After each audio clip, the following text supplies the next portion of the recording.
नमस्कार दर्शक बंधुगण आज मुझे आपको ये वीडियो कही नेबी जदि आपने भी मधुबाबू पेंशन योजनार हिताधिकारी ताहले आपन बहुत बड़ा खुशी खबर आसला। तो कौन से खुशी खबर आसला मुझे आज आपको संपूर्ण वीडियो कही नेबी। तो आपने केबे ठारू वर्धित भत्ता राशि पाइबे ताहा मध्य कहबी। जदि आपनकर बयस सीमा 60 वर्ष रु अधिक होता है ताहले आपने केते टଙ୍କା पाइबे।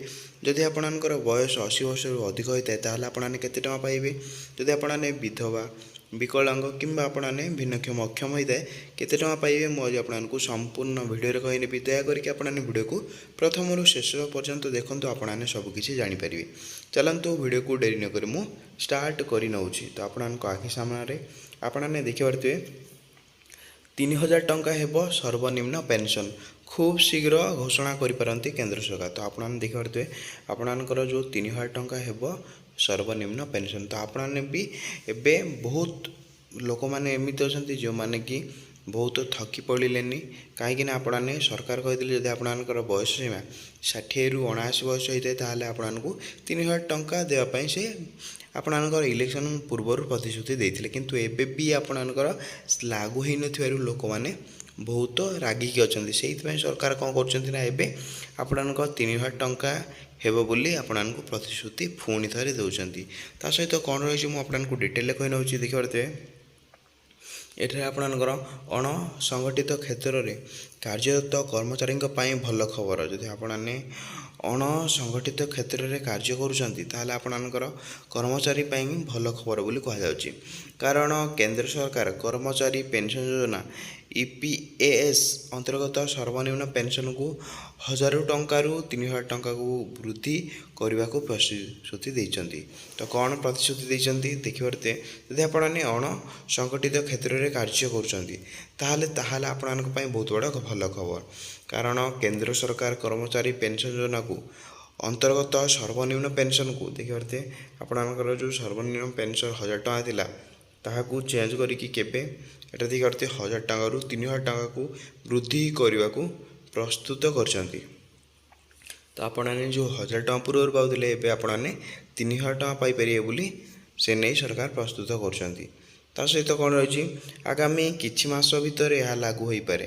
तो आउ किछि मास अच्छी जहाँ यह लागू हो बोली कहुच्छी। सरकार द्वारा यही बड़ घोषणा एपरी समय होगाकू जाऊँगी जितेबले दरदाम वृद्धि और वयस्कों सामाजिक सुरक्षा नहीं चिंता बढ़ुची। तो देखिए आपने सरकार यही नियम केतबेले लागू करते सरकार द्वारा यह बड़ घोषणा एपरी समय हवाकू जाऊँगी जितेबले दरदाम वृद्धि और वयस्कों सामाजिक सुरक्षा को नहीं चिंता बढ़ुची बोली कहुच्छी। ता सहित कौन रही मुझे डिटेल कही नौ EPAS हूँ भारतर संगठित क्षेत्र कर्मचारी एक अवसरकालीन योजना। आपणकर EPAS हूँ आपने देखिए आपणकर EPAS हूँ भारतर संगठित क्षेत्र में कर्मचारी एक अवसरकालीन योजना बोली कहुच्छी। यह कर्मचारी और भविष्य निधि पांठी संगठन परिचालना करता। तो आपने समस्त जानते यही कर्मचारी को किए भविष्य निधि पांठी संगठन EPFO परिचालन करता बोली कहुच्छी।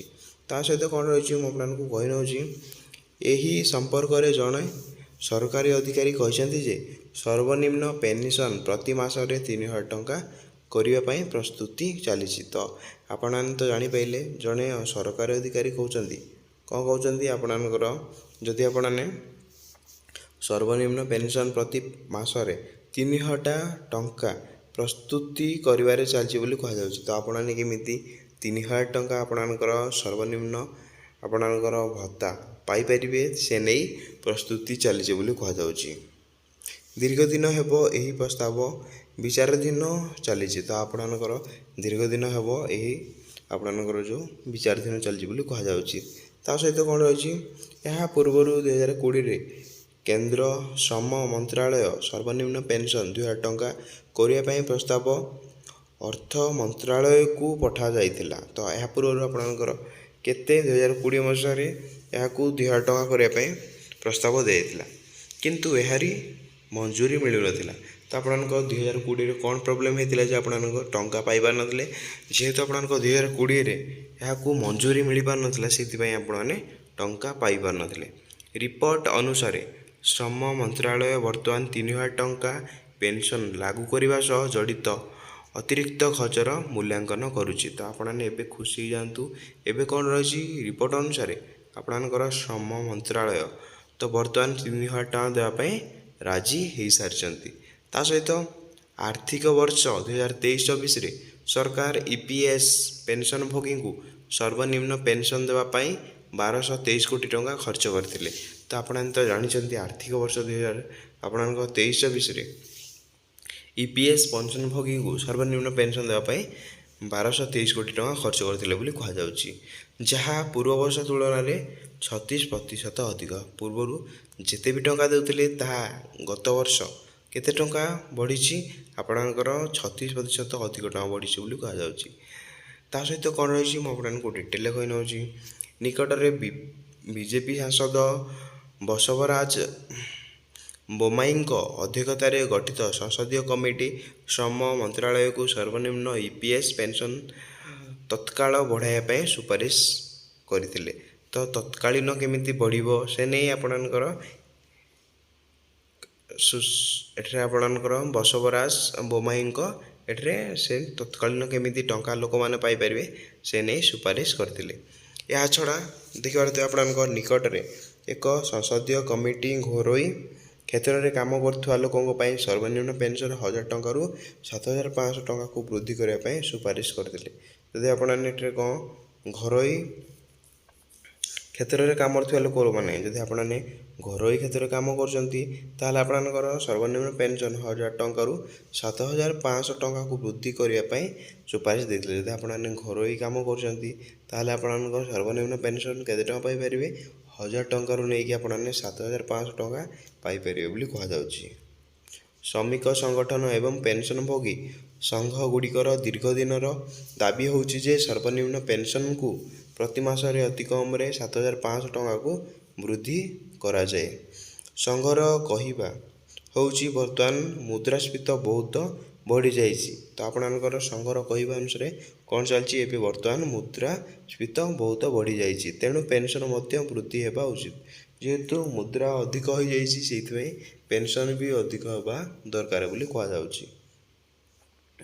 ସୂଚନାଯୋଗ୍ୟ ଗତ 11 ବର୍ଷ ଧରି ପେନ୍ସନ୍ କୌଣସି ବୃଦ୍ଧି ହୋଇନାହିଁ। ତ ଆପଣମାନେ ତ ଜାଣିଥିବେ ସୂଚନା ଅନୁଯାୟୀ ଗତ 11 ବର୍ଷ ଧରିକି ପେନ୍ସନ୍ କିଛି ବୃଦ୍ଧି ହୋଇନଥିଲା, ସେଥିପାଇଁ ବୃଦ୍ଧି କରିବା ପାଇଁ ସରକାରଙ୍କୁ ନିର୍ଦ୍ଦେଶ ଦିଆଯାଉଛି। ତ ଆପଣମାନେ ତ ଜାଣିପାରିଲେ, ମୁଁ ଆପଣଙ୍କୁ କହିନେଲି। ତ ଆପଣମାନେ କେମିତି ବର୍ଦ୍ଧିତ ପେନ୍ସନ୍ ପାଇପାରିବେ, ତ ଆପଣମାନେ କେବେ ପାଇବେ, ତ ଆପଣମାନଙ୍କର ଆଉ ମାତ୍ର 1 ମାସ କିମ୍ବା 2 ମାସ ଅପେକ୍ଷା କରନ୍ତୁ, ଆପଣମାନେ ବର୍ଦ୍ଧିତ ଭତ୍ତା ରାଶି ସମସ୍ତେ 3,000 ଟଙ୍କା ଲେଖାଏଁ ପାଇପାରିବେ। ତା ସହିତ ଯଦି ଆପଣମାନେ ଘରୋଇ ଶ୍ରମିକ ଅଛନ୍ତି ତାହେଲେ ଆପଣମାନଙ୍କୁ 1,000 ଟଙ୍କା ପରିବର୍ତ୍ତେ ଆପଣଙ୍କୁ 7,500 ଟଙ୍କା ଦିଆଯିବ ବୋଲି କୁହାଯାଉଛି। ତା ସହିତ ଆପଣମାନେ ଯଦି ଏଠାରେ ଆପଣଙ୍କର କେନ୍ଦ୍ର ଶ୍ରମ ମନ୍ତ୍ରାଳୟରେ କାମ କରୁଛନ୍ତି ତାହେଲେ ଆପଣଙ୍କୁ 2,000 ଟଙ୍କା ପରିବର୍ତ୍ତେ ଆପଣଙ୍କୁ 3,000 ଟଙ୍କା ଦେବ ବୋଲି କୁହାଯାଉଛି। ଆପଣମାନେ ତ ସବୁ କ୍ଲିୟର ହେଇଗଲେ। ଯଦି ଆପଣଙ୍କର କିଛି ବି ଡାଉଟ୍ ଥିବ ତାହେଲେ ଆପଣମାନେ କମେଣ୍ଟ କରିବେ, ମୁଁ ସମସ୍ତଙ୍କର କମେଣ୍ଟକୁ ରିପ୍ଲାଏ ଦେବା ପାଇଁ ଚେଷ୍ଟା କରିବି। ଭିଡ଼ିଓଟି ମୁଁ ଏଇଠି ଏଣ୍ଡ କରିନେଉଛି। ଜୟ ଜଗନ୍ନାଥ।